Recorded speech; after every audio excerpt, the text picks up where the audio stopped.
بددیانت ہو جائیں گے. جس کے پاس امانت رکھیں گے خود ہی کھا جائے گا, امانت خود ہی کھا جائیں گے. امانت رکھنے والے پریشان حال پھر رہے ہوں گے. جب کبھی امت زندہ تھی, معتضد باللہ کے پاس ایک شخص آیا کہ جی بغداد کا سب سے بڑا تاجر, اس کے پاس بہت بڑی امانت رکھوا کے حج پہ گیا, وہ آ کے مکر گیا, دیتا نہیں. کوئی گواہ؟ کہ جی گواہ کوئی نہیں, میں کیا کروں, میرا گواہ کوئی نہیں. کہا اچھا, امیر المومنین جب کبھی زندہ تھے, جب ان کے دروازوں پر آہنی گیٹ نہیں تھے, جب وہ سوز گداز رکھنے والے تھے, سوچ سوچ سوچ سوچ کہنے لگا اچھا ایسا کرو, تم اس کی دکان کے سامنے جا کے بیٹھ جاؤ, میں گزروں گا, تجھے سلام کروں گا, تو نے کھڑے نہیں ہونا, سلام کا جواب بیٹھے بیٹھے دینا ہے. میں تیرا حال پوچھوں گا, تو نے بے نیازی سے جواب دینا ہے, کوئی بات تو نے سیدھی نہیں مجھے کرنی. اس کو جا کے بٹھا دیا دکان پر, پھر اپنا شاہی سواری لے کر نکلا. تو پیچھے لو لشکر, جب وہاں پہنچا تو اس کو کہا السلام علیکم یا اخیج. ارے بھائی السلام علیکم. وعلیکم السلام. وہ سارے حیران ہو اس کو دیکھ رہی ہے, کیا بلا ہے, ساری دنیا تو کھڑی ہو رہی ہے امیر المومنین کے لیے, وہ اسی طرح بیٹھا ہوا ہے. کہا بھائی کیا حال ہے؟ ابے ٹھیک ہوں, کیا سر کھایا ہوگا؟ بھائی آپ ہمیں ملنے ہی نہیں آئے, بغداد میں اور ملنے ہی نہیں آئے, اور میں کوئی فارغ تھوڑا ہوں کہ تجھے ملنے آؤں. ایسے دو چار باتیں کر کے وہ چلا گیا. تاجر یہ دیکھ رہا تھا, پھپھرا کمبے ہوں مارے. کہنے کا بھائی وہ کون سی تھیلی تھی ذرا بتاؤ جس میں تو کہہ رہا ہے کہ میں نے پیسے رکھوائے تھے؟ کہا جی وہ نیلے رنگ کی تھی. اچھا اچھا اچھا, وہ تو میرے پاس پڑی ہے, مجھے یاد نہیں رہا, ابھی حاضر. وہ ملی, لے کر پہنچا گیا نا, مل گئی تو معتضد خود آیا, کہا یہاں پھانسی کا پھندا بناؤ. پھانسی کا پھندا بنا کر اس کو وہیں لٹکا دیا, بازار میں لٹکا دیا. یہاں 16 سال قتل کے کیس کے فیصلے نہیں ہوتے. یہ کیا انصاف ہے کہ ایک نسل مر جائے؟ فریادیں کرتی کرتی مائیں قبروں میں چلی گئیں, بوڑھے باپ کی کمریں رکوع میں چلی گئیں, اور عدالتیں انصاف نہ دے سکی. والامانۃ مغنما, لوگ بھی بددیانت ہو جائیں گے, امانت کھا جائیں گے. والزکاۃ مغرما, مالدار لوگ زکوٰۃ دینا چھوڑ دیں گے, عیاشیوں پہ پیسہ لٹائیں گے, زکوٰۃ نہیں دیں گے. اگر یہ سارے پاکستان کے لوگ صرف زکوٰۃ دے دیں تو یہ کشمیر کے زلزلے کے لیے کسی مدد کی ضرورت کوئی نہیں ہے, باہر کی مدد کی ضرورت کوئی نہیں ہے. وَتُعِلِّمَ لِغَيْرِ الدِّينِ, اور علم دین اللہ کی رضا کی بجائے دنیا کی طلب کے لیے حاصل ہونے لگے گا. علم دین کی منزل اللہ نہ رہے گا, علم دین کی منزل کچھ اور ہو جائے گی. وَأَطَاعَ الرَّجُلُ زَوْجَتَهُ, اور لوگ اپنی بیویوں کے فرما بردار ہو جائیں گے. وَعَقَّ أُمَّهُ, اور ماؤں کے نافرمان ہو جائیں گے. وَأَدْنَا صَدِيقَهُ, دوست کو دیکھ کر باہیں پھیلائیں گے. وَأَقْصَى أَبَاهُ, باپ کو دیکھ کے دھکا دیں گے, باپ کو ذلیل کریں گے. دوست کا اکرام کریں گے, ماؤں کو خوار کر دیں گے, بیویوں کو سجدے کریں گے. سجدے سے مراد ان کے غلام بن جائیں گے, ان کے فرما بردار بن جائیں گے. جب یہ ہوگا, دیکھو ایک عجیب بات آپ کو بتاؤں, اللہ کے نبی نے نافرمانی کے لیے عربی زبان میں لفظ آتا ہے معصیت, عصا. اللہ کے نبی نے اللہ کے لیے بھی عصا کا لفظ استعمال کیا, اپنے لیے بھی عصا کا لفظ استعمال کیا, لیکن ماں باپ کی نافرمانی کے لیے عصا کا لفظ استعمال نہیں کیا, عقا کا لفظ استعمال کیا ہے, عقا. اور بھائی کوئی ٹیشو پیپر ہے نا,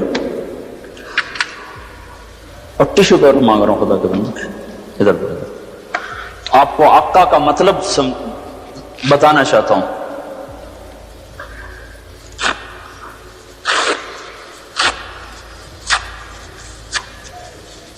اس کو آپ کو جوڑ سکتا ہے؟ یہ پرزے ہو چکی ہے چیز. اس کو عربی زبان میں عقا کہتے ہیں, عقوق کہتے ہیں, عقوق. تو اللہ کے نبی یہ بتا رہے ہیں جو ماں باپ کا نافرمان ہوتا ہے اس کے غضب کے سوا, اللہ کے نبی نے فرمایا جس نے ماں باپ کو تنگ کیا اس پہ اللہ کی لعنت, اس پہ فرشتوں کی لعنت، اس پہ زمین آسمان کی لعنت، اس کی نہ نماز قبول ہے، نہ روزہ قبول ہے، نہ حج قبول ہے۔ اسلام آباد بھرا پڑا ہے ماؤں کی ہائے ہے، باپ کے آنسو ہیں، اولاد کو فرصت کوئی نہیں۔ پنڈی بھرا پڑا ہے، پاکستان بھرا پڑا ہے، ماں باپ ڈرتے ہیں، جوان اولاد سے بات نہیں کر سکتے۔ میں نے اپنی آنکھوں سے دیکھا، کانوں سے سنا، جوان بیٹی اپنی ماں سے کہہ رہی تھی بکواس نہ کر، اور اس کے موٹے موٹے آنسو جو اس کے گالوں پہ ڈھلک رہے تھے، مجھے یوں لگ رہا تھا یہ عرش کو بھی ہلا کے رکھ دیں گے۔ اور ایک بیٹا اپنے باپ کا گریبان پکڑ کے کہہ رہا تھا تو آج تائیں میرے واسطے کی کیتا ہے۔ بیٹا باپ سے کہہ رہا تھا، انہی کانوں سے میں نے خود سنا ہے، کوئی میں روایت نہیں کر رہا ہوں، تو آج تائیں میرے واسطے کی کیتا ہے۔ جب اولاد یوں ہو، اور سنو، اللہ کے نبی سے پوچھا گیا قیامت کب آئے گی؟ قیامت تو آئے گی جب لوگ کافر ہوں گے، کوئی مسلمان زندہ نہیں ہوگا قیامت پر، سب کافر ہوں گے۔ تو آپ کہتے جب لوگ سارے کافر ہو جائیں گے قیامت آ جائے گی۔ شرک دنیا کا سب سے بڑا جرم ہے۔ تو آپ نے کہا اللہ ہی جانے کب آئے گی؟ تو جبریل نے کہا کوئی نشانی تو بتائیں، کوئی نشانی تو بتائیں۔ تو آپ نے فرمایا جب تم دیکھو کہ لوگ اپنی ماؤں سے نوکروں کی طرح سلوک کر رہے ہوں۔ کس سے قیامت کو جوڑا ہے؟ جب اسلام آباد پنڈی کے نوجوان اپنی ماؤں سے نوکروں کی طرح، باپ سے نوکروں کی طرح بات کریں، اور عرب کا بدو لمبی لمبی لمبی بلڈنگیں بنائے، تو سمجھو کہ قیامت کے نکارے پہ چوٹ پڑنے کا وقت آ چکا ہے۔ یہ سب کچھ ٹوٹنے والا ہے، ایسا ٹوٹے گا کہ کوئی رونے والا ہی نہ بچے گا۔ ماں باپ کی نافرمانی ہلاکت کا وہ سامان ہے کہ جہنم کی آگ بھی ان پر پلٹ پلٹ کے آئے گی۔ صحابی علقمہ رضی اللہ تعالیٰ عنہ، پیغام پہنچا یا رسول اللہ، بیوی کا، علقمہ موت کی حالت میں کلمہ نہیں پڑھا جا رہا، صحابی کا کلمہ رک چکا ہے جبکہ نبی خود زندہ موجود ہیں۔ تو آپ نے فوراً پوچھا ماں باپ میں کون زندہ ہے؟ کہا جی ماں زندہ ہے۔ کہا ناراض ہے؟ راضی؟ کہا جی ناراض ہے۔ تو آپ نے فوراً ان کی ماں کو بلوا کر کہا علقمہ کی اماں اب بیٹے کو معاف کر دے۔ کہا یا رسول اللہ نہ۔ آپ نے پوچھا تجھے اپنے بیٹے سے کیا شکایت ہے؟ کہ یا رسول اللہ مجھے اس کے دین کی کوئی شکایت نہیں، تہجد گزار، پرہیزگار، نمازی، مجھے صرف ایک شکایت ہے، جب بھی بولتا ہے میرا سینہ چیر کے رکھ دیتا ہے، جب بھی بولا مجھے ذلیل کر دیا، جب بھی بولا مجھے خوار کر دیا۔ تو آپ نے کہا اچھا معاف کر دو۔ کہ میرا دل، اس اماں کو پتہ بھی نہیں کہ بیٹا مر رہا ہے، وہ تو روٹ کے دوسرے گھر ہے۔ تو آپ نے کہا معاف کر دو۔ کہ میرا جی نہیں چاہتا یا رسول اللہ، میرا دل پھٹ چکا ہے۔ تو آپ نے کہا بلال لکڑیاں کٹھی کرو اور علقمہ کو آگ لگا دو۔ ہے اماں یہ کہاں سہ سکے؟ کہ یا رسول اللہ آپ علقمہ کو کیوں جلائیں گے؟ کہ جب تو معاف نہیں کرے گی تو دوزخ کی آگ جلائے گی، وہ مر رہا ہے۔ کہ اچھا یا رسول اللہ میں معاف کرتی ہوں۔ ادھر منہ سے نکلا میں معاف کرتی ہوں، ادھر علقمہ کی زبان پہ کلمہ جاری ہو گیا۔ پھر ان کے جنازے میں شرکت فرمائی، خود جنازہ پڑھا کے پھر یہ بول بولا جو میں نے پہلے بتایا کہ جس نے ماں باپ کو تنگ کیا اس پہ اللہ کی لعنت، فرشتوں کی لعنت، زمین آسمان کی لعنت۔ وَأَتَى الرَّجُلُ زَوْجَتَهُ وَعَقَّ أُمَّهُ وَأَدْنَى صَدِيقَهُ وَأَقْصَى أَبَاهُ وَصَادَ الْقَبِيلَةَ فَاسِقُهُمْ۔ قبیلے کا سردار فاسق ہوگا، فاسق ہوگا۔ میرے بھائیو، قبیلے کی سرداریاں نافرمانوں کے، فساق کے ہاتھ میں، ظالموں کے ہاتھ میں۔ اور کیا ہوگا؟ وَكَانَ رَئِيسُ الْقَوْمِ أَرْذَلَهُمْ۔ حکومت نکمے انسانوں کے ہاتھ میں ہوگی، نااہل انسانوں کے ہاتھ میں ہوگی۔ اور کیا ہوگا؟ وَأُكْرِمَ الرَّجُلُ مَخَافَةَ شَرِّهِ۔ ایک دوسرے کو سلام بھی کریں گے، دل میں نفرت ہوگی، اس کے شر سے بچنے کا اندر میں ہوگا، اوپر سے یس سر یس سر یس سر، جناب جناب جناب جناب۔ صرف اس حدیث کا مصداق بتاؤں، ایک سیکٹری ریٹائر ہوا سیوال کے، اس نے بیٹے کی شادی کی، 5000 آدمیوں کے لیے کارڈ چھاپے گئے، ہم بھی مدعو تھے۔ تو دو ساتھی ہم نے بھیجے، جاؤ بھائی شرکت کر کے آؤ۔ تو انہوں نے آ کے واپس کارگزاری سنائی کہ وہ رسم ہے نا پیسے دینے کی دولہا کو، تو وہ ایک ساتھی نے ہمارے بتایا 2 آدمی بیٹھے تھے، ایک نے ایسے بٹوا نکالا اور پیسے نکالنے لگا، دوسرے نے کہا ریٹائر ہو گیا ہی، کہا پھر دفع کرو پھر دفع کرو۔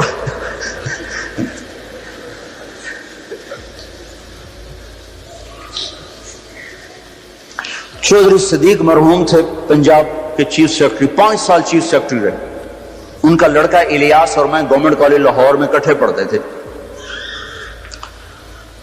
ہمارا آپس میں آج تک تعلق ہے، اتنے 35 سال ہو گئے آج تک وہی محبت ہے۔ تو ایک دن میں اس سے ملنے گیا، بیمار تھا، کہنے لگا جب ابا سیکرٹری تھا نا تو چھینک آنے پہ 100 آدمی آیا کرتے، چوہے صاحب خیریت تو ہے، خیریت تو ہے۔ اور جب سے ریٹائر ہوا ہے مر رہے ہوتے ہیں کوئی پوچھتا نہیں آ کے۔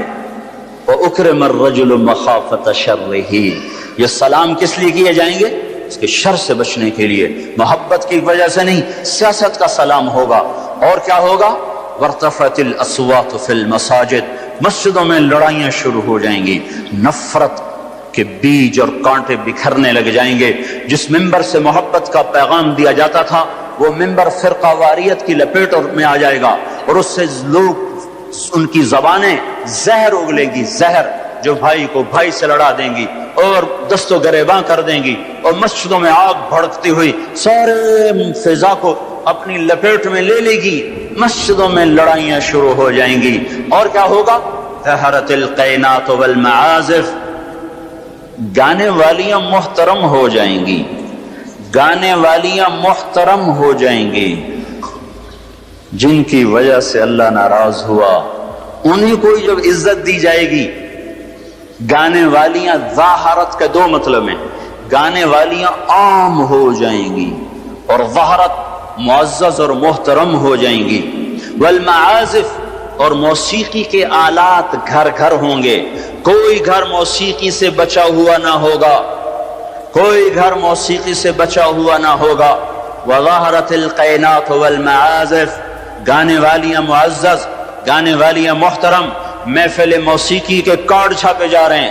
میرے نبی نے کہا تھا وہ کیا دن ہوگا جب تم بھلائیاں مٹانے لگ جاؤ گے، برائیاں پھیلانے لگ جاؤ گے۔ تم آئے تو تھے بھلائی پھیلانے، برائی مٹانے، پر ایک وقت آئے گا تم الٹے ہو جاؤ گے، بھلائی کو مٹانے لگ جاؤ گے، برائی کو پھیلانے لگ جاؤ گے۔ تو آپ نے فرمایا گانے والیاں عام اور گانا گھر گھر۔ یاد رکھو جو قوم موسیقی میں ڈوب جائے انہیں ہلاکت سے کوئی نہیں بچا سکتا۔ مشرق اور مغرب اللہ کی پکڑ میں آنے والے، میں آپ کو بتا رہا ہوں، میں نجومی اور کاہن نہیں ہوں، پر میری زندگی کا کچھ عرصہ اللہ کی کتاب کے ساتھ گزرا ہے۔ میں تمہیں بتا رہا ہوں مشرق اور مغرب پر آنے والا ہے، آنے والا ہے یہ اللہ، وہ اللہ، وہ بے نیاز اور صمد اللہ، حیاؤں والا اللہ، کفر کو مہلت دیتا آیا، شرک کو مہلت دیتا آیا، بت پرستی کو مہلت دیتا آیا۔ نہیں مہلت دی تو بے حیائی کو نہیں دی۔ جب قومیں بے حیا ہوئیں اور ناچ گانا عزت بن گیا، زنا فیشن بن گیا، عورتیں کپڑوں سے باہر آ گئیں، مرد آوارہ ہو گئے، تو پھر اللہ نے زمین کو ہلایا۔ اللہ نے بے حیاؤں کو مہلت ہمیشہ تھوڑی دی ہے۔ مشرق اور مغرب کے سر سے حیا کی چادر اتر چکی ہے، ان کی تو اتر گئی تھی، وہ ہماری بھی اتارنے کے چکر میں ہیں، ان کی تو اتر گئی تھی، وہ ہماری بھی اتارنے کے چکر میں ہیں۔ اور جس دن اللہ کا نظام چلے گا پھر اسے کوئی روک سکتا ہے؟ أَأَمِنْتُمْ مَنْ فِي السَّمَاءِ أَنْ يَخْسِفَ بِكُمُ الْأَرْضَ فَإِذَا هِيَ تَمُورُ، تمہیں کھڑوں کو زمین میں دھنسا دوں، اپنے اللہ کو روک لو گے؟ آمنتم من فی السماء ان یرسل علیکم حاصبا فستعلمون کیف نذیر، تمہارے اوپر پتھر برسا دوں تو اپنے رب کو روک لو گے؟ وَلَقَدْ كَذَّبَ الَّذِينَ مِن قَبْلِهِمْ فَكَيْفَ كَانَ نَكِيرٌ، تم سے پہلوں نے جھٹلایا، تیرے رب نے پکڑ کے دکھایا، کچھ تو عبرت کی نظر سے دیکھو۔ مہنجو داڑو چلو بہت دور ہے، ٹیکسلا کیوں نہیں چلے جاتے ہو؟ یہ گندھارا کی تہذیب پہ کیوں نہیں کھڑے ہو کہ تم غور کرتے ہو؟ ان کے ٹوٹے مکان، ان کی دفن شدہ تہذیبیں اور ان کے ویران حویلیاں، مہنجو داڑو کی تہذیب، ہڑپا کی تہذیب، یہ تو میرے دیش کے اندر ہے، مجھے باہر نہیں جانا پڑے گا، مجھے روم کے کھنڈر دیکھنے کے لیے اٹلی جانے کی ضرورت نہیں ہے، اردن جانے کی، ترکی جانے کی ضرورت نہیں ہے، یہی کھنڈر بتا رہے ہیں۔ میں بھی کبھی کسی کا سر پر غرور تھا۔ یہ اللہ نے تہذیبوں کو کھنڈر کب بنایا؟ جب نافرمان ہوئے۔ لوط علیہ السلام کی قوم بے حیا تھی، ان کے کفر کا الزام سارے قرآن میں ایک دفعہ لگا ہے ان پر۔ جب بھی نبی کہتا تھا تم غلطی کرتے ہو تو اور انبیاء ان پر کفر کا تم کیوں اللہ کا انکار کرتے ہو، تم کیوں اللہ کا انکار کرتے ہو؟ لوط علیہ السلام کو لوط علیہ السلام نے اللہ نے صرف ایک دفعہ کہا کہ یہ کفر کرتے ہیں، باقی ہر دفعہ جتنی دفعہ اللہ نے ان پر لعنت کی تو کہا تم کیسے بے حیا ہو، یہ تم کیا کام کرتے ہو، تم کیسے بے حیا ہو، تم مردوں سے شہوت پوری کرتے ہو۔ ما سبقکم بها من احد من العالمین، اس ظالموں تم سے پہلے یہ گندا کام کسی نے نہیں کیا، یہ تم کیا کر رہے ہو؟ جب دھرتی پر یہ کام لوط علیہ السلام کی قوم کا عمل جب دو آدمی کرتے ہیں تو اس جگہ کے فرشتے اٹھ کر اوپر چلے جاتے ہیں کہ ابھی اللہ نے زمین کو ہلایا اور ابھی ہلایا اور ابھی عذاب آیا اور ابھی عذاب آیا۔ تو لوط علیہ السلام کی قوم پہ اللہ نے 4 عذاب پھینکے ہیں کٹھے، اور 5واں زلزلہ۔ پہلے آیا زلزلہ، پھر آئی فرشتے کی چیخ، پھر اوپر پڑی پتھروں کی بارش، پھر ان کے چہرے، ان کی آنکھیں گئی دھسا دی گئیں، اور پھر ان کو اللہ نے یوں اٹھایا اور پلٹا کے یوں مارا۔ فجعلنا عالیہا سافلہا وامطرنا علیہا حجارۃ من سجیل منضود مسومۃ عند ربک وما ہی من الظالمین ببعید۔ عجیب بات بتاؤں، پتھروں پہ نام لکھے تھے، یہ پتھر فلاں خبیث کے سر پہ پڑے گا، یہ فلاں بدبخت کے سر پر پڑے گا۔ لوط علیہ السلام کی بیوی ایمان نہیں لائی تو اللہ تعالیٰ کے فرشتوں نے کہہ دیا تو بچ جائے گا، تیری بیوی کے سر پہ پڑے گا پتھر۔ اور لوط علیہ السلام اتنے تنگ آ چکے تھے، فرشتوں نے انہوں نے پوچھا کب عذاب آئے گا؟ لوط علیہ السلام نے پوچھا فَاسْرِ بِأَهْلِكَ بِقِطْعٍ مِّنَ اللَّيْلِ وَلَا يَلْتَفِتْ مِنْكُمْ أَحَدٌ وَامْضُوا حَيْثُ تُؤْمَرُونَ۔ لوط علیہ السلام کہنے لگے عذاب کب آئے گا؟ تو فرشتوں نے کہا ان موعدہم الصبح، ابھی نہیں، ان موعدہم الصبح، جب صبح کا چاندنا ہوگا تو ان پر عذاب آئے گا۔ لوط علیہ السلام اتنے تنگ آ چکے تھے، کہنے لگے نہیں، صبح بڑی دور ہے، ابھی لاؤ۔ تو جواب میں فرشتوں نے کہا الیس الصبح بقریب، صبح بھی تو قریب ہی ہے، الیس الصبح بقریب ان موعدہم الصبح الیس الصبح بقریب، یہ قرآن کی آیت ہے۔ فرشتوں نے کہا بس 3-4 گھنٹے کی بات ہے، نکلو۔ فلما اتاہا امرنا، پھر اللہ کا امر آیا۔ کہاں ہے اللہ؟ کیا ہمارا کیا پڑھے لکھا دور ہے، سائنس کا دور ہے، ترقی کا دور ہے، پلیٹیں ہلتی ہیں، اللہ ویلا بیٹھا ہوا ہے۔ ہاں واپس آؤ۔ عقل کی پرستش نے یونان کو کیا دیا؟ رب کی پرستش نے دیا جو بھی دیا۔ اللہ اس کے رسول کی غلامی سے سہرے بندے ہیں، جس کے بھی بندے ہیں، وہی عزت کی سیڑھیوں پر چڑھا ہے جس نے اللہ رسول کے غلامی کا دم بھرا ہے، جس نے ان کی چوکٹ کو چوما ہے، وہی دنیا اور آخرت میں سرخرو ہوا ہے۔ بے حیا معاشرہ ٹوٹ جاتا ہے اور بے حیائی ننگی ہو کے ناچ رہی ہے۔ کیا حیرت کی بات ہے کہ ننگے ناچ سکرین پہ دکھائے جا رہے ہیں اور دیکھنے والے مزے سے بیٹھے دیکھ رہے ہیں، تو کیا میرے اللہ کو غیرت نہ آئے گی؟ میں یہ لوط علیہ السلام کی قوم کے علاقے میں پھرا ہوں، 300 میل کا علاقہ ہے، غور آج کل اس کو کہتے ہیں، پوری پٹی پہ پھرا ہوں۔ وہ سارا پہاڑی علاقہ ہے، اسلام آباد کے پہاڑوں میں سب بڑے نہیں، چھوٹے چھوٹے خوبصورت پہاڑ، چلتے چلتے ایک دم بیچ میں نشیب آتا ہے اور یوں زمین 300 میل تک بیٹھی ہوئی نظر آتی ہے۔ عربی زبان میں بیٹھی چیز کو غور کہتے ہیں۔ یہ زمین کیسے بیٹھ گئی؟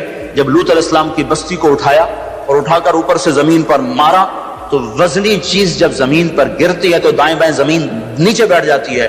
اس طاقت سے وہ بستی زمین پر گری کہ 300 میل تک ساری زمین بیٹھ گئی. تو لوط علیہ السلام صبح نکلنا تھا کہ پہلے زلزلہ آیا, پھر فرشتے کی چیخ آئی, پھر پتھر برسنے لگے, تو چیخ و پکار. لوط علیہ السلام نے بیوی سے کہا تھا پیچھے نہ مڑ کے دیکھنا, پر اللہ کا فیصلہ ہو چکا تھا کہ اس کا بھی سر ٹوٹنا ہے. تو چلتے بس وہ نہیں رہ سکی, ذرا یوں اتنی کو گردن ٹیڑھی ہوئی تھی کہ اوپر سے پتھر آیا اور اسے بھوسا بنا کے پھینک دیا. تو میرے بھائیوں, ہم سب خطرے کی لپیٹ میں ہیں, باری لگ چکی ہے, نمبر بنمبر, نوبت بنوبت. یہ ہوگا یا لوگ توبہ کریں گے یا اللہ کی نشانیاں کھل کے آئیں گی. جب یہ ہوگا, جب میری امت گانے بجانے کو جو قومیں گانے بجانے میں ڈوبتی ہیں وہ ہلاک ہو جاتی. چلو میں کہتا ہوں وہ جو پورا قرآن بھی پرانی کتاب اور حدیثیں بھی پتہ نہیں ہیں کہ نہیں ہیں. کتنا ایک طبقہ ہے جاہلوں کا جو یہ بھی کہتا ہے وہ اقبال کو تو مان لو تمہارا شاعر مشرق ہے, حکیم الامت کا لقب پایا ہے. 1996 میں انڈونیشیا جماعت میں گیا تھا تو وہاں کا جنرل حبیبی تھا مسلمانوں کا لیڈر. اس سے ملاقات پر اس نے کہا کہ آپ کے شاعر اقبال کی پوئٹری کو ہم نے اپنی زبان میں ٹرانسلیٹ کر کے اپنے نوجوانوں میں جذبہ پیدا کیا. میں نے کہا ہماری قوم تو اس کی قدر نہ کر سکی, 100 سمندر پار کی قوم اس کی شاعری سے انقلاب لے آئے, اور انہیں گانوں سے ہی فرصت کوئی نہیں.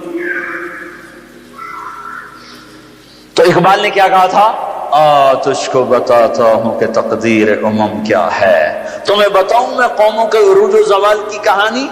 شمشیر و ثنا اول, طاؤس و رباب آخر. جب وہ اٹھتی ہیں عزت کے زینوں پر تو نیزوں کی کھڑکھڑاہٹ اور تیروں کی سنسناہٹ اور تلواروں کی جھنکار ان کا نغمہ ہوتا ہے. اور جب وہ ذلت کے گڑھوں میں گرتی ہیں اور پستیوں میں گرتی ہیں تو پھر تانسین ان کا بڑا آدمی بن جاتا ہے, پھر تانسین کے قصیدے پڑھے جاتے ہیں, پھر گلوکاروں کو فنکار بنایا جاتا ہے, پھر ناچنے والیوں کو فنکارہ بنایا جاتا ہے. ہائے ہائے ہائے ہائے, 6 لاکھ کو کیا جواب دو گے؟ پاکستان کے عوام کے کو 3 ہستیوں کا سامنا ہے, ساری دنیا کو 2 کا سامنا, ایک اللہ کا ایک اس کے رسول کا. پاکستان والوں کو 3 کا سامنا ہے, ایک اللہ کا, ایک اس کے رسول کا, اور ایک ان 6 لاکھ کا جن کی ہڈیوں پر اس ملک کو تعمیر کیا گیا. وہ معصوم بچے جو درختوں سے لٹکا کر سینے کے پار کیل کر دیے گئے, وہ عزت مآب بیٹیاں جو خاک و خون میں لوٹا دی گئیں, وہ نوجوان اور بوڑھے جن کی لاشوں سے ٹرینیں بھر بھر کر لاہور کے اسٹیشن پر آتی تھیں. ہاں میں تو مہاجر نہیں ہوں, لوکل آدمی ہوں, لوکل ذمہ دار کا بیٹا ہوں. میرے ابا کا ایک مہاجر دوست تھا, اس کی ایک دفعہ وہ کہانی سنا رہا تھا میرے باپ کو, میں بیٹھا سن رہا تھا. ہمارے ڈیرے پر جالندھر سے بھاگا کہ میاں صاحب سارا ہی خاندان کٹوا کے نکلا. کیا خیال ہے, یہ 6 لاکھ تو ایسے پڑا ہے, اس سے زیادہ ہی ہوگا, یہ تمہارے گریبان پکڑیں گے. اسی لیے بنایا تھا ملک کے جگہ جگہ زنا کے اڈے کھل جائیں, شراب بکے, ناچ گانے کی محفلیں ہوں, ہمارے خون کی یہی قیمت ہے. ہائے انسان ظالم ہے, بھول جاتا ہے. 50 کی دہائی میں پیدا ہونے والوں نے ان نوحوں کی تھوڑی بہت صدا باز گشت سنی ہوئی ہے. تمہیں کیا خبر کتنی جوانیاں رل گئیں, کتنی ماؤں, کتنی مائیں, کتنے بیٹے, کتنے باپ, کتنی بہنیں, کتنے سہاگ, کتنی جوانیاں اس بھٹی میں جل کے گل کے راکھ ہوئیں, پھر اس خطے کو وجود ملا. کہنے کہ میں رات کو چلتا تھا, دن کو چھپتا تھا کماد کے کھیت میں, پیچھے سکھ, آگے منزل کا پتہ کوئی نہیں کدھر جانا ہے. رخ لاہور کا تھا, پہنچ گیا دریائے ستلج. اس وقت ستلج زندہ تھا, اپنی روانیوں کے ساتھ بہتا تھا, ایسے سویا ہوا ستلج نہ تھا. اب آگے ستلج, پیچھے سکھ, یا کرپان پڑے یا پانی، دو میں سے ایک ضرور ہے، یا اگر آگے موت یا پیچھے موت۔ کہ میرے جی میں آیا سکھوں کے ہاتھوں مرنے سے بہتر ہے پانی میں مر جاؤں۔ تیرنا نہیں آتا تھا کہ میں نے ایک لکڑی اٹھائی، اس کو آسرا بنایا، میں نے کہا مولا زندگی ہے تو پار لگا دے، تیرنا مجھے آتا نہیں۔ کہ میں اس لکڑی پہ بیٹھا اور ایسے ہی پانی کو ہٹاتا ہوا تھوڑا تھوڑا آگے بڑھا۔ جب ذرا سا میں بیچ گیا ہوں تو میں نے کیا دیکھا کہ سارا دریائے ستلج لاشوں سے بھر کے بہ رہا تھا۔ ان کو پانی نے کفن دیا، انہیں ستلج کی مچھلیوں نے قبر دی۔ یہ تم سے پوچھیں گے، بددانتوں سے پوچھیں گے، ظالموں سے پوچھیں گے، ان ناچنے والوں سے پوچھیں گے، اور یہ ناچ کی محفلیں سجانے والوں سے پوچھیں گے ہماری ہڈیوں کی کیا قیمت ہے، ہمارے خون کی کیا قیمت ہے۔ کاش تم اپنی تاریخ ہی پڑھ لیتے۔ تاریخ اسلام چھوڑ دو، لمبا موضوع ہے، تاریخ پاکستان پڑھ لو، اور نہیں تو نسیم حجازی مرحوم کی خاک و خون پڑھ لو۔ میں نے اسکول لائف میں خاک و خون پڑھی تھی، 1 مہینہ میں روتا رہا تھا۔ میرا ایک بھانجا تھا، اس نے حفظ کیا، داڑھی منڈا دی، مجھے بڑا غم کہ یہ اس نے ظالم نے کیا ظلم کیا۔ اس نے کہیں خاک و خون پڑھی، اس نے ایسی توبہ کی، داڑھی بھی رکھ لی، پتلون بھی چھوڑ دی۔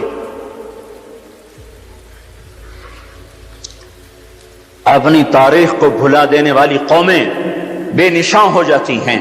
وہ قافلہ ہوتا ہے پر جس کی کوئی منزل نہ رہے، وہ راہی ہوتے ہیں جنہیں راستوں کی سمت کا کچھ پتہ نہیں رہتا۔ کھانا پینا یہ زندگی ہے، ہم کسی کام کے لیے آئے ہیں۔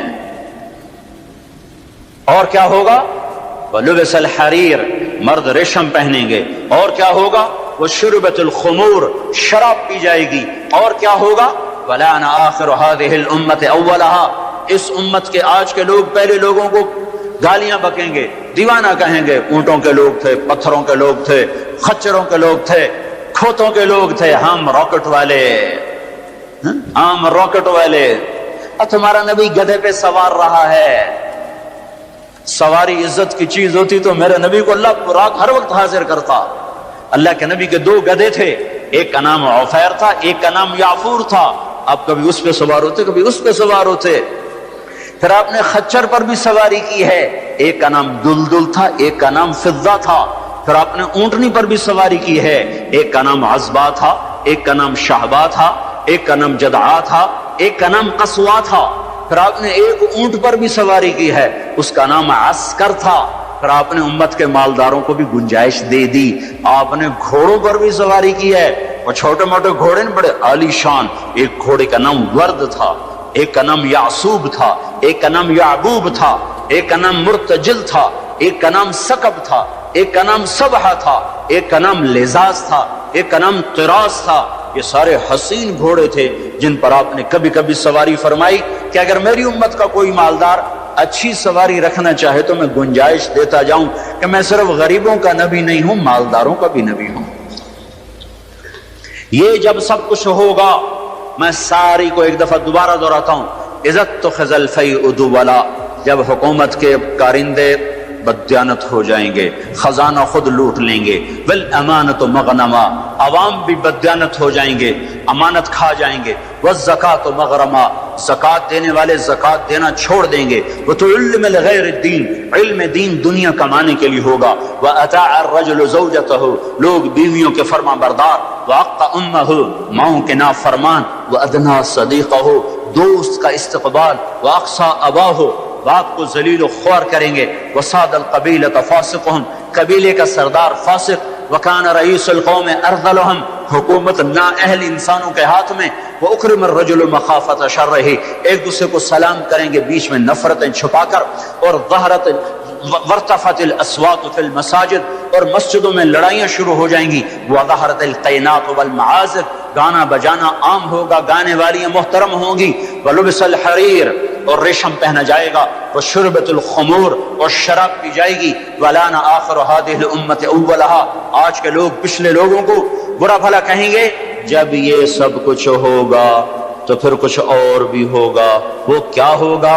فَلْيَرْتَكِبُوا عِنْدَ ذَلِكَ رِيحًا حَمْرَاءَ وَزَلْزَلَةً وَخَسْفًا وَقَذْفًا وَآيَاتٍ مُتَتَابِعَاتٍ. تو پھر میری امت انتظار کرے، ان پر ہوائیں پاگل بن کے جھپٹیں گی، ہواؤں کا رنگ سرخ ہو جائے گا، زمین زلزلوں پہ آ جائے گی، زمین میں دھنسا دیے جائیں گے، پتھر برسا دیے جائیں گے، اور اوپر نیچے عذاب کے دہانے کھل جائیں گے.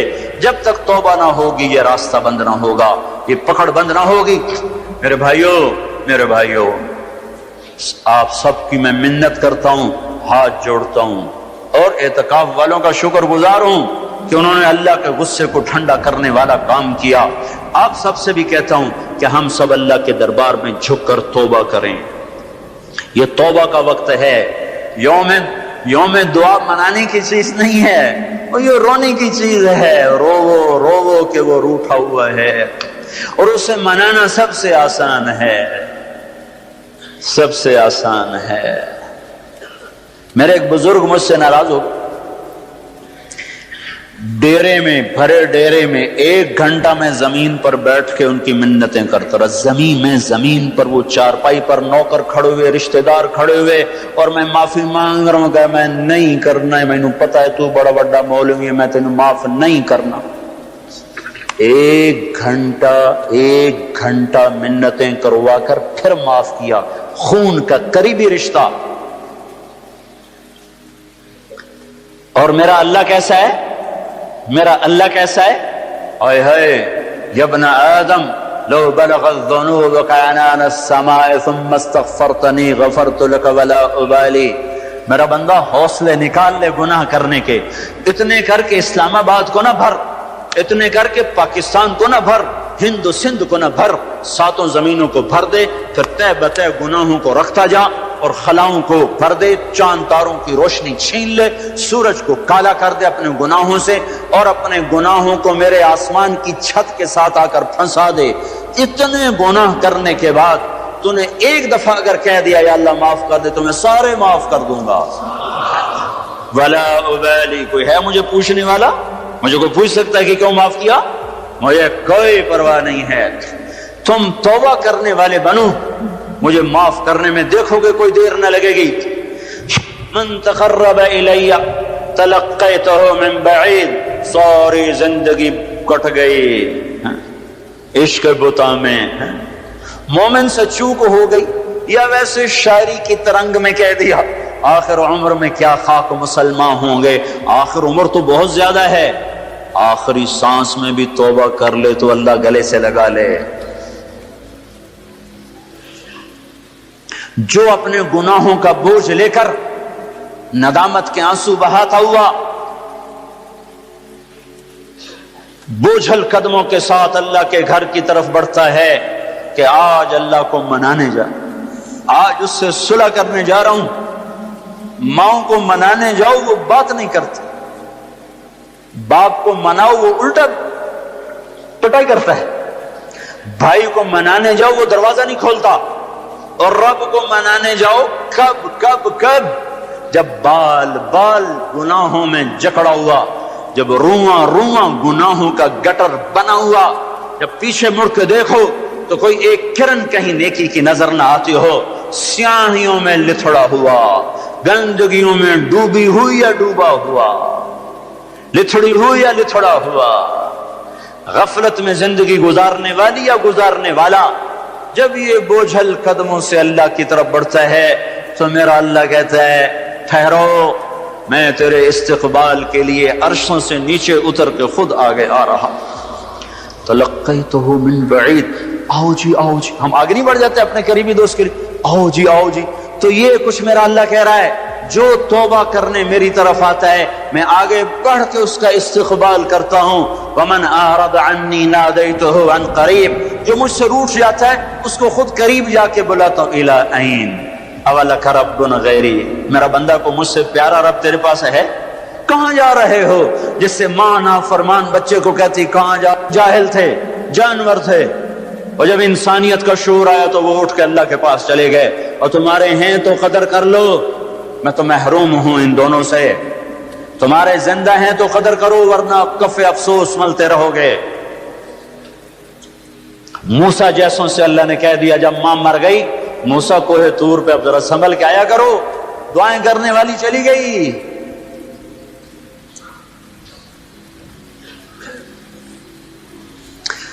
ہائے تو میرا اللہ کیا کہتا ہے؟ آؤ آؤ میں تیرا استقبال کرتا ہوں، آ جا۔ میرا بندہ کہاں جا رہا ہے؟ فَأَيْنَ تَذْهَبُونَ یا ایہا الانسان ما غرک بربک الکریم۔ کاش اس آیت کے اندر کا شہد میں آپ کو نکال کے دکھا سکتا، اس کے اندر میں اللہ کی محبت میں آپ کو دکھا سکتا کہ اللہ کیسے پکار رہے، یا ایہا الانسان، او میرا بندہ، او میری بندی، کہاں جا رہے ہو؟ ما غرک بربک الکریم۔ اور کبھی رب بھی ظالم ہو سکتا ہے، تیری ماں تجھ پہ ظلم کر سکتی ہے، عین ممکن ہے کہ مائیں ظالم ہوں۔ خیزوران نے اپنا سگا بیٹا قتل کر دیا، ہارون رشید کی ماں خیزوران، مہدی کی بیوی، ہادی ہارون کی ماں، مہدی کے مزاج پہ سوار تھی۔ مہدی اس کے پیچھے بھی جیسے نور جہاں جہانگیر پہ چھا گئی، خیزوران مہدی پہ چھا گئی۔ جب وہ مر گیا تو ہادی خلیفہ بنا۔ انہوں نے کہا اماں اب گھر کے اندر بیٹھنا، باہر نہیں آنا، چار دیواری میں تیرا ہر حکم چلے گا، حکومت کے معاملات میں دخل نہیں دینا۔ رات سوتے کو ماں نے مروا دیا۔ مائیں تو یہ ظلم کرتی چلی آئی ہیں، پر تیرا رب ہرگز ہرگز ہرگز ہرگز ہرگز کبھی ظلم نہیں کر سکتا، کبھی ظلم نہیں کر سکتا، کبھی ظلم نہیں کر سکتا۔ یہ بچے کیوں مر گئے؟ یہ معصوم کیوں مر گئے؟ یہ پتھر کیوں ہل گئے؟ یا غریب لوگ تھے ان کو کیوں پکڑ لیا؟ اور مت کرو یہ باتیں، مت کرو یہ باتیں، ان سے توبہ کرو، توبہ کرو، توبہ کرو۔ میرے اللہ سے زیادہ مہربان کوئی نہیں ہے۔ جنت کوئی مفت کا سودا ہے۔ وَلَنَبْلُوَنَّكُمْ بِشَيْءٍ، میں نے تمہیں آزمانا ہے دکھ دے کر بھی، سکھ دے کر بھی۔ وَنَبْلُوكُمْ بِالشَّرِّ وَالْخَيْرِ فِتْنَةً، میں نے تمہیں آزمانا ہے راحت دے کر بھی، مصیبت دے کر بھی۔ مَا أَصَابَكُم مِّن مُّصِيبَةٍ فَبِمَا كَسَبَتْ أَيْدِيكُمْ، جو تم پر مصیبت آئی ہے تمہارے ہاتھوں کی کمائی ہے۔ یہاں عذاب کی طرف اشارہ ہے، یہاں عذاب کو بتایا جا رہا ہے۔ مَا أَصَابَكُم مِّن مُّصِيبَةٍ فَبِإِذْنِ اللَّهِ، تم پر جو مصیبت آئی ہے اللہ کے امر سے آئی ہے۔ یہاں امتحان کی طرف اشارہ ہے۔ سن رہے ہو؟ دو آیات آپ کو بتا رہا ہوں، دونوں کا مصداق الگ ہے۔ ما اصابکم من مصیبت فبما کسبت ایدیکم، تم پہ جو دکھ تکلیف آیا ہے تمہارے گناہوں کا نتیجہ ہے۔ ما اصابکم من مصیبت فباذن اللہ، تم پر جو مصیبت آئی ہے اللہ کی اجازت سے آئی ہے۔ یہ باذن اللہ، بما کسبت ایدیکم، بما کسبت ایدیکم پر جب زمین آسمان ہلتے ہیں تو اللہ کا عذاب ہوتا ہے، اور باذن اللہ پر جب زمین آسمان ہلتے ہیں تو اللہ کا امتحان ہوتا ہے۔ اچھا چلو، ان پر یہ تو گناہگار بھی ہوں گے، کون سے معصوم تھے، گناہگار بھی ہوں گے۔ اللہ تعالیٰ، ایک حدیث میں آتا ہے اللہ اپنے بندے کے لیے جنت میں ایک مقام طے کرتا ہے، وہ اپنے عمل سے پہنچ نہیں پاتا تو اللہ اس کو مصیبت ڈال کے اس کو وہ مقام عطا فرما دیتا ہے۔ اور اللہ تعالیٰ جنت میں جب مصیبت زدہ لوگوں کو بلائے گا، مصیبت والے آ جاؤ، اعلان ہوگا 8 اکتوبر کے زلزلے والے آ جاؤ۔ جب اللہ ان کو جنت کے درجات دے گا تو جو لوگ عافیت میں رہے ہوں گے وہ کہیں گے ہائے کاش دنیا میں ہمارے گوشت کینچیوں سے کاٹے جاتے اور ہمیں بھی یہ رتبہ مل جاتا۔ کینچی کیوں کہا؟ تلوار کیوں نہیں کہا؟ خنجر کیوں نہیں کہا؟ کہ تلوار اور خنجر کام تیزی سے دکھا جاتے ہیں، کینچی تو کپڑا کاٹنے کے لیے ہے، بوٹی کاٹنے کو تو نہیں ہے۔ اس بات کی طرف اشارہ ہے کہ کینچیوں سے ہمیں کاٹتے، رگ رگ ہماری پھڑکتی اور دکھتی اور ہم ہائے ہائے کرتے مرتے، پر اگر ہمیں یہ مل جاتا تو ہمیں کوئی نقصان نہ تھا۔ تو اللہ اچھوں کو بھی آزماتا ہے، بروں کو بھی۔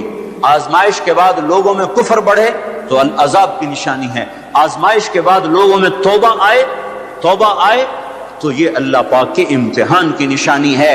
اللہ تعالیٰ نے پہاڑ ہلائے، چلو ان میں قصوروار بھی تھے، بے نمازی بھی ہوں گے اور دوسرے کاموں والے بھی ہوں گے۔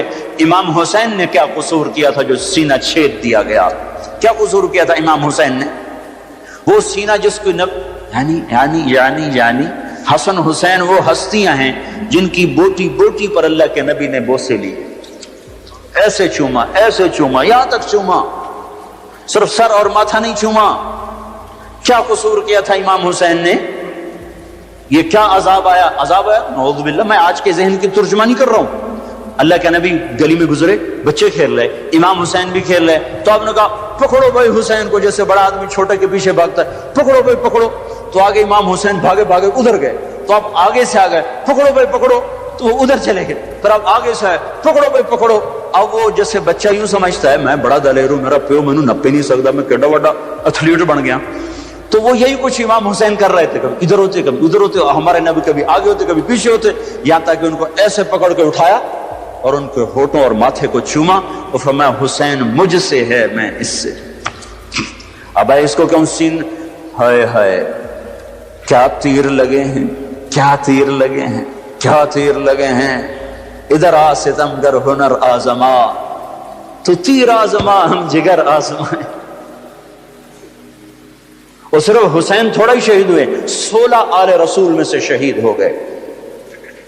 امام حسن کے بیٹے قاسم اس قافلے کے سب سے حسین نوجوان تھے. جب سارے جان نثار شہید ہو گئے تو پھر اہل بیت کی باری آئی, تو سب سے پہلے قاسم نے اپنی جان کا نذرانہ پیش کیا اور آ کر اپنے چچا کے سامنے کھڑے ہوئے.